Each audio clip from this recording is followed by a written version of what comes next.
투자만 하세요. 관리는 미라가입니다. 안녕하세요. 미라파트너스 박미라. 이정혜입니다. 반갑습니다. 어떻게 유튜브 찍는 건 좀 익숙해지셨나요? 아, 제가 너무 화면 어색하게 나와가지고 많이 로봇 같습니다. 네, 그렇습니다. 점점 익숙해지겠죠. 네, 맞습니다. 아, 소득공제 시즌이 돌아오고 있죠. 어떻게 소득공제 준비는 잘 돼가세요? 많이 받으려고 노력은 하고 노력하고 있습니다. 있어요. 투자를 많이 네. 하셨나요? 투자보다는 이제 현명한 소비를 했습니다. 소비! 아, 현명하게 소비함으로써 나는 100% 소득공제를 받겠다. 맞습니다. 여러분 벤처 투자조합이랑 신기술 투자조합 그리고 개인 투자조합에 출자하는 경우도 우리가 소득공제를 받을 수가 있잖아요. 벤처 투자조합과 신기술 투자조합은 출자에 따른 소득공제 혜택입니다. 그래서 출자를 하면 10% 소득공제를 받을 수가 있죠. 네. 개인 투자조합은 좀 달라요. 개인 투자조합은 투자에 따른 소득공제 혜택입니다. 그래서 출자를 한다고 모두 소득공제를 받을 수 있는 것은 아니고 반드시 벤처기업에 투자를 해야죠. 당해년도가 원칙입니다. 그래서 올해 투자했으면 올해, 내년, 그 다음에 이렇게 3개년 중에 1개년을 선택해서 받을 수가 있고요. 만약에 벤처기업에 투자를 안 했더라도 그 해당 기업이 2년이 속하는 마지막 날까지 벤처기업이 되면 또 벤처기업이 된 날로부터 2개년 이렇게 해서 3년 중 1년을 선택해서 받을 수가 있죠. 주의할 사항이 있어요. 블라인드 펀드 같은 경우 주의해야 하는데요. 예를 들면 출자일이 속한 다음해 말까지 투자하는 것만 소득공제가 돼요. 그러니까 만약에 2025년 12월에 출자를 했다. 네. 그러면 내년 말이면 1년 1개월 이렇게밖에 네. 안 남았잖아요. 그래서 그 뒤에 투자를 하면 소득공제 받을 수 없다는 거죠.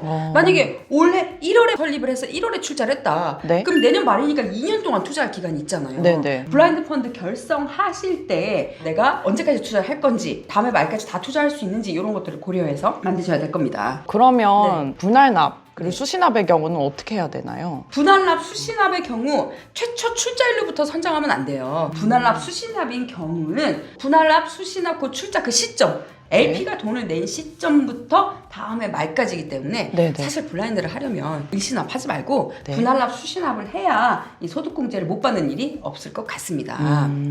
오늘 말씀드릴 내용은요. 소득공제 계산 방법입니다. 우리가 개인 투자조합에 출자를 하면 벤처 투자조합과 신기술 투자조합은 그냥 출자한 금액의 10% 이렇게 되는데 네. 개인 투자조합은 투자에 따른 소득공제이기 때문에 소득공제 가는 금액을 계산해야 돼요. 네. 그러니까 조합에서 투자한 금액에 내 출자 지분율로 끌고 와서 내가 소득공제를 받을 수 있는 거죠. 네. 근데 여기 법이 개정됐어요. 그래서 이번에 개정된 법에 대해서 좀 구체적으로 말씀을 드리려고 해요. 예전에는 한 투자 건 기준으로 투자확인서가 발급됐어요. 네. 그래서 지분율이 틀어지는 경우에는 누구는 좀 덜 받고 누구는 더 받고 이런 일이 생겼었어요. 무슨 얘기냐면 예를 들어서 세컨 클로징이 있었다고 해요. 네. 그러면 첫 번째 출자한 사람이 투자를 해서 이걸 다 소득공제를 받았어. 네. 다음 해 약정 총액이 증액해서 새로운 출자자가 들어왔어요. 그럼 이 새로운 출자자가 낸 돈으로 또 어떤 기업에 투자를 했어요. 네. 그러면 늘 마지막 투자한 기준으로 금액이 산정되기 때문에 투자 확인서가 나오기 때문에 마지막 투자한 거는 이 사람 입장에서는 내 돈으로 여기 다 투자를 했는데 네. 전체 지분율로 계산이 되다 보니까 원래 처음에 출자했던 사람은 내 돈으로 투자를 안 했는데도 소득공제 받을 금액이 막 생기고 나중에 들어온 사람은 내 돈으로 다 투자를 했는데도 소득공제를 조금밖에 못 받고 이런 일이 생겼거든요. 네네. 그래서 이런 것들을 보완하기 위해서 올해 2025년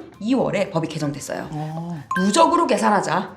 이렇게 좀 법이 바뀌었습니다. 그게 무슨 얘기냐면 그 해에 마지막 투자일을 기준으로 하는데 예를 들면 아까 그 첫 번째 출자한 사람이 있었고 두 번째 출자한 사람이 있었잖아요. 네. 그럼 두 번째 출자한 사람으로 기준으로 보면 이 마지막 투자한 날을 기준으로 해서 조합의 전체 투자, 조합의 전체 누적 금액 곱하기 네. 지분율을 어떻게 산정하냐면 조합의 출자 총액 분의 이 개인이 이 조합에 출자한 누적 출자 금액으로 계산을 하는 거예요. 네. 그런 다음에 소득공제가 이미 적용된 투자액을 뺍니다. 그러니까 아까 이 최초 출자한 사람들은 마지막 투자했을 때 계산식에 따르면 네. 마지막 투자한 기준으로 다 누적으로 계산한 뒤에 내가 처음에 받았던 걸 빼기 때문에 실제로는 지분이 틀어져도 누구는 더 받고 누구는 덜 받고 이런 일이 이제는 줄어들게 되었다. 그래서 여러분 개인 투자 조합의 출자를 통해서 소득공제를 받는다. 그러면 이 소득공제 계산 방법을 이번에 바뀐 방법으로 꼭 계산하셔서 소득공제를 받으시기 바라요.